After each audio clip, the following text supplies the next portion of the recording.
Yo, what is up guys? Jamie from Jamie's Detailing, and today I'm going to be showing you guys how to clean WeatherTech floor mats. Now, I get asked all the time, how did you clean those WeatherTech floor mats and get them looking so good? I get the asked that all the time by clients, and they're always looking for a quick and easy way to be able to wash these things out. They've already tried the method that they've seen in the commercials and stuff where they just take these out of the car and put a hose to it, but it's really not that simple to get these things clean. And you really got to know a good cleaner, or you got to use a good cleaner, and you got to use the proper technique in order to clean these things well. So today I'm going to show you guys how to properly get these things cleaned, and we're going to be featuring a really awesome chemical that I use on typically on higher end vehicles, but it's still a very cost effective chemical, usually coming out to around $1 per 16 ounces once you dilute it down.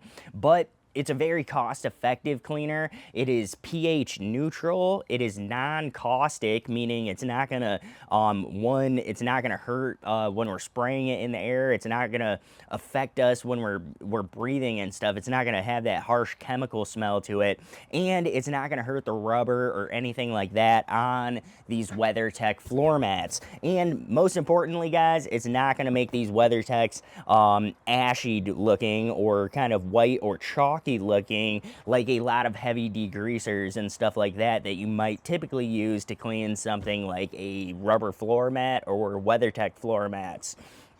So let's go ahead and jump straight into it, guys. What is the cleaner that I'm using for today? The cleaner that I wanted to feature for you guys today is Firepower. Now, this is the Superior Products chemical, and it is called Firepower. It is an all-purpose cleaner, but it's a little bit unique in the fact that it is a pH neutral APC, and it is non-caustic, meaning that like I said in the intro, guys, this isn't gonna, when you guys are spraying this and working on interiors, it's not gonna like fill the air like Pink Perfection or Muscle Magic or Super Clean or something like that, and it's gonna get those heavy hits of, you know, chemical smell to your face.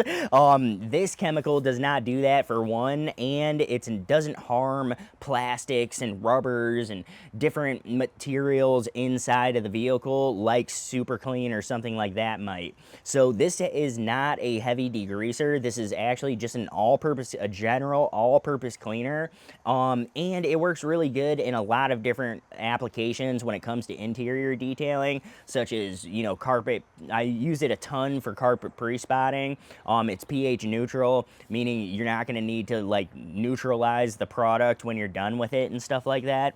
Anyways, this is an awesome cleaner, and I thought I would show it to you guys today on these WeatherTech floor mats because it does an awesome job at getting WeatherTechs and other rubber floor mats clean without making them chalky or giving that chalky appearance. And that's super important when you guys are cleaning floor mats, because you don't want to have to dress them after you're done cleaning them, because you don't want them to get slippery with whatever dressing you guys would be applying to the floor mats. And there are specific floor mat dressings that you guys can buy, but I just really never bought into that stuff. If you guys are using a good APC, then there's really no reason to use a dressing at the end to finish your rubber floor mats. They're gonna look super clean and look like this when you guys are finished. So let's go ahead and jump into actually showing you guys how to clean WeatherTech floor mats, how I use this chemical, and the couple different tools that I use in order to do it. Getting started on these mats, the first thing that you guys are going to want to do is grab all the tools and everything that you need.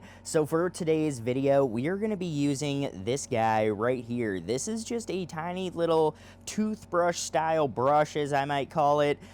There are other styles just like this, but any kind of brush that is somewhat firm and yeah, basically is going to be good to get in between all the little cracks and stuff in our mat. Anyways, that's our first tool. Moving on, let's check out our big boy right here, our Milwaukee right angle drill brush. Now, I would highly recommend a right angle drill brush over a normal drill brush. This is just way more economic to use, way more ergonomic to use, excuse me. It's way more ergonomic to use. When you guys are actually using it inside of the vehicle, you can reach underneath floors or seats and stuff like that. When you're doing your floors, it's just way nicer to be able to have this kind of form factor than your typical drill, your trigger style drill, and you have your drill brush way out here doing the spinning action. This is just way more ergonomical. I can one-hand it all day if I want to. I can put two hands on it like a polisher, kind of.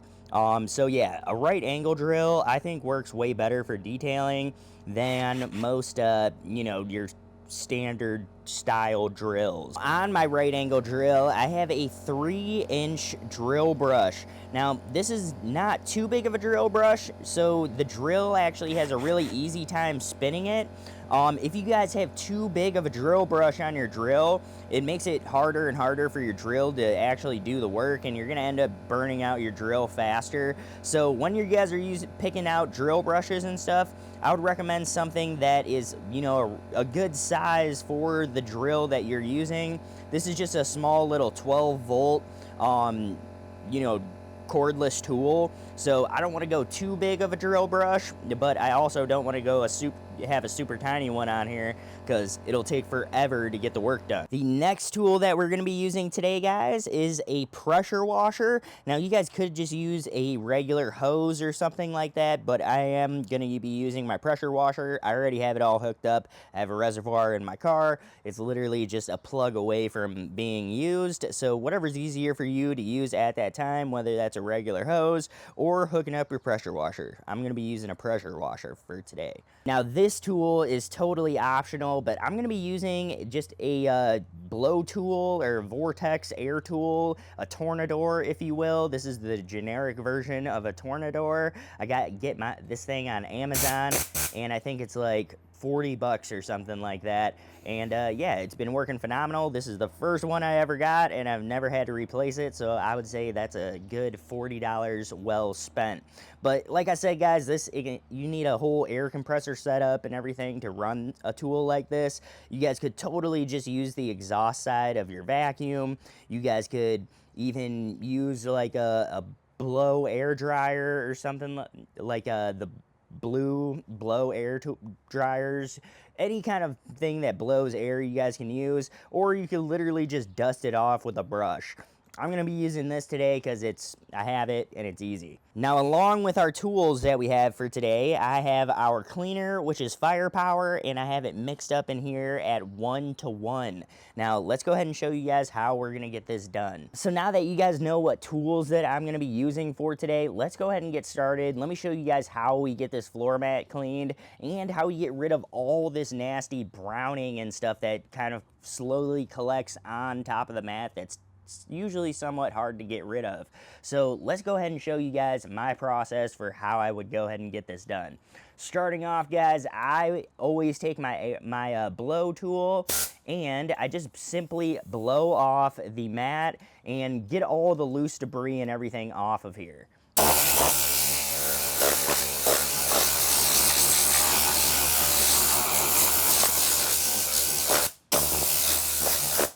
Now, you guys could use any blow tool that you guys want, whether that's a blow style air dryer that you use for, the exterior of your car. You guys could use the exhaust port on your vacuum, or you guys could even just vacuum up all this loose debris or just brush it off with a brush or something like that. But I have this tool, so I went ahead and used that to just get all the loose debris off of the mat.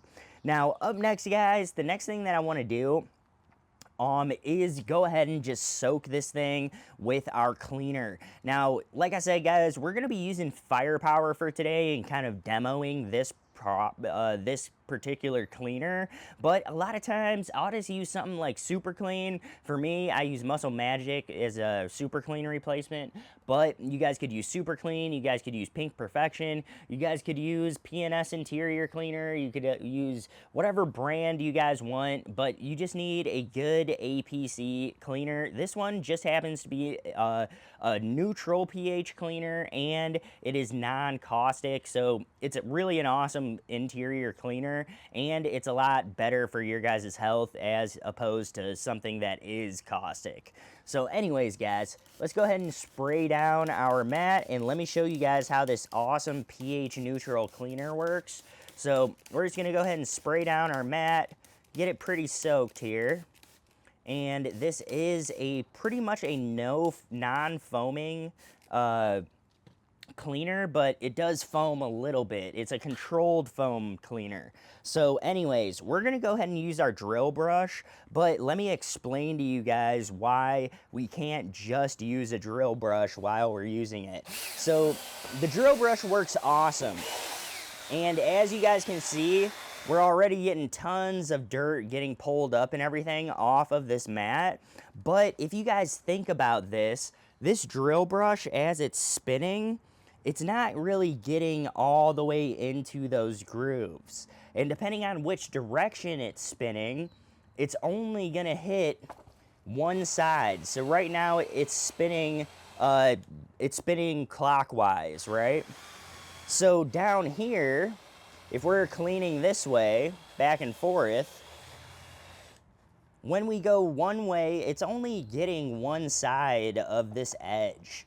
It's only getting this side of this edge, and on the top, it's only getting this side of this edge as it's spinning, which is why a lot of people have issues with it not getting into these cracks. So this is a great tool to use, but if this is the only tool that you guys are using, you guys are gonna wanna turn off the drill function and just use it like a normal brush, so that you guys can actually get into these grooves and everything. And you guys are gonna wanna scrub each one of those out.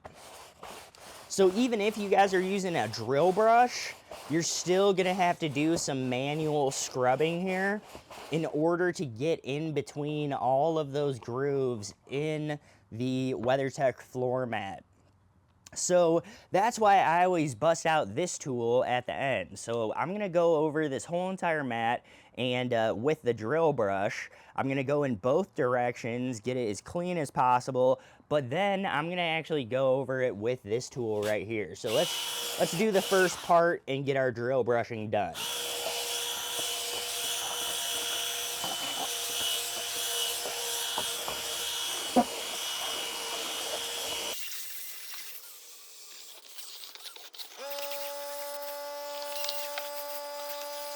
Now that we got our initial drill brushing done of the floor mat, I can almost guarantee you that if we rinsed it off right now, that the top of the floor mat would be looking really, really good, and it would be, you know, 99% clean.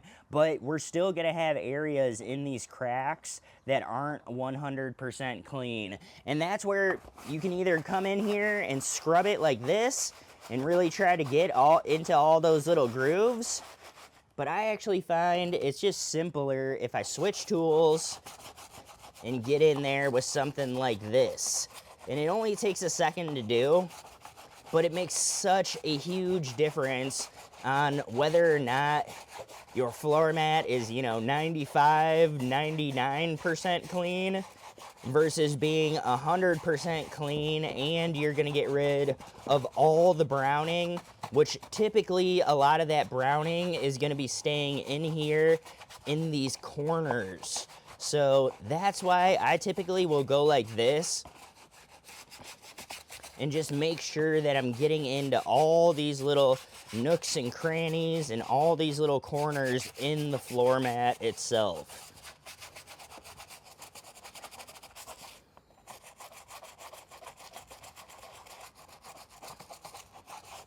Back over all those one more time, make sure I got these ones over here. Get the edges of the WeatherTech sign.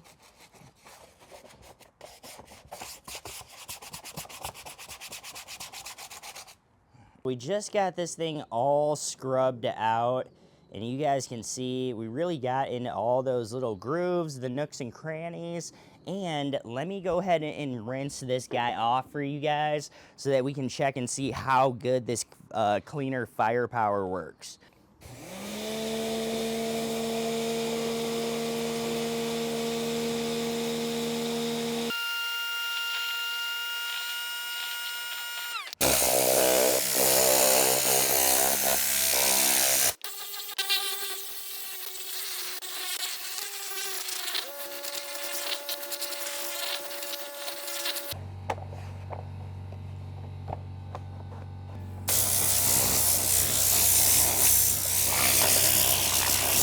Looks like I missed a couple spots, so let's get in there real quick, because we don't want to be doing that in a YouTube video now, do we? And you guys will notice I went through the cleaning process once, and now I'm actually having to come in here and clean them one more time, because I forgot this upper lip on just about every single one of these cracks. I did the left side, I did the right side, I did the top side on all these ones, but I forgot to get like this spot right here, and then the very tops on all these guys. So I'm gonna go through and get that done real quick. Now the tricky part about these mats, guys, is sometimes you just need to have them be dry in order to see if they're still dirty or not. So I'm just gonna go through and get any of these spots that I may have accidentally missed.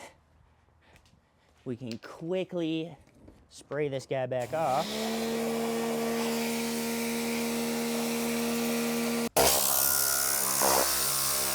I did have to go through after I dried it and respray it just with a little bit more of our cleaner, and then get any of the little spots that I missed. Sometimes when the thing's wet or when it's still all soapy or bubbly, it's hard to see where there might still be any dirt. So after I cleaned it the first time, there's still some dirt up in these very top corners that I missed. So all I needed to do was go through and hit those little spots, and now the mat is literally looking perfect. And the nice part about firepower is it's non-caustic and it is pH neutral, and it's very, very safe on rubber. And as you guys can see, even though this mat is about 11 years old now at this point, this mat still looks really good. Most of the mat still looks very, the rubber still looks really good on it, except for, you know, kind of where our feet rest down here. Looks a little ashy, but the cleaner is not making any of this rubber look dry and faded. It's really just these worn out parts here that look dry and faded where our feet are resting, but that's just because the tops of the rubber are getting worn out. But the cleaner itself is not making this look chalky or ashy, or you know, it's not making that rubber look bad how some cleaners or some high pH cleaners might make your rubber floor mats look. Which is really good, because you typically don't want to dress your rubber floor mats because you don't want your feet sliding around.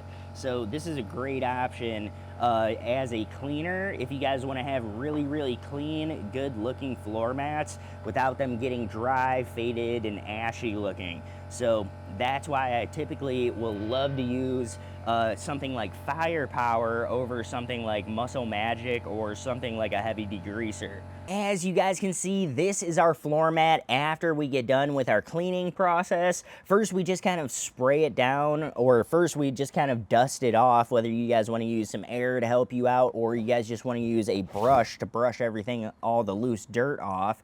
But then after that, we just spray it down with our chemical. From there, we get it all scrubbed up, whether you guys want to use a drill brush or you guys just want to do it by hand. Either way is going to be fine. I do find that doing it by hand is going to get you much better results in the end. So whether you guys are using a drill brush or not, you're typically going to end up needing to do a little bit of hand scrubbing, especially in the very cracks, to get rid of all the browning in the very cracks where your drill brush kind of just skips right over. So you guys definitely want to have some kind of brush to get all of this done. But as you guys can see, this is what our floor mat looks like, or our rubber floor mat looks like after we get done cleaning it. I didn't do any kind of dressing on this rubber floor mat, and the reason is because I don't want it to get slick. I just want it to have its original rubber textury feel to it, and I don't want it to be slick underneath my feet. I don't want my shoes slipping around or anything like that. And same thing for my clients. I don't want their shoes, even if it looks better, I don't want their shoes or anything like that slipping around on these type of floor mats. So it's very important to typically not dress these. Now they do make rubber floor mat specific dressings. I just have never found them necessary, especially if you guys are using a proper cleaner. And I do find that something like this, or something a little bit lower on the pH scale than your typical average APCs, are going to do a lot better job at not only helping these things last as long as possible and keeping them looking nice and dark black and all that kind of stuff, but it just does an awesome job at getting rid of all that browning, the staining, and everything that you want to get back off of these rubber floor mats in order to get them just back to original rubber and a good, nice texture on here, so that they can just do what they're supposed to do, keep your carpets clean. So anyways, guys, that is all that I had for you guys for today's video. As always, guys, you guys can go and check out all the chemicals and all the tools and stuff that we use on the website over at jamiesdetailing.com/resources. On the resources page, you guys will not only find all the different chemicals and tools that we use, but there's also, I need to rename this thing, but there's also a little chemical booklet that tells you guys all my dilution ratios, all the off-labeled dilution ratios that I use for all the different chemicals that we're currently using professionally for my business. So if it's on that resources page and it's in that little Google Doc PDF booklet, whatever you guys want to call it, if it's on there, it is something that I'm using professionally and something that I keep here in my detailing rig. But anyways, guys, let me know if you guys have ever tried Firepower, or let me know what kind of mat cleaner you guys are using for your guys' rubber floor mats. I would definitely love to know. I love, you know, trying and buying different new chemicals, but I have found that Superior Products pretty much covers all the bases when it comes to, you know, good professional grade chemicals for my detailing business. But like I said, guys, I love trying and buying different chemicals. So if you guys have an awesome floor mat cleaner that you guys are using, especially one that you don't need to kind of pair with that company's specific floor mat dressing, kind of like, you know, WeatherTech has their cleaner and then they have their floor mat dressing, or their floor mat, whatever they call it, restorer, or whatever they call it. Anyways, let me know what you guys are using on your rubber floor mats currently. Let me know if you guys are going to end up trying out Firepower. They do sell this in 16-ounce bottles, so I would highly suggest checking out a 16-ounce bottle of this. But anyways, guys, that is pretty much all that I had for today's video, so I will catch you guys in the next one. Peace.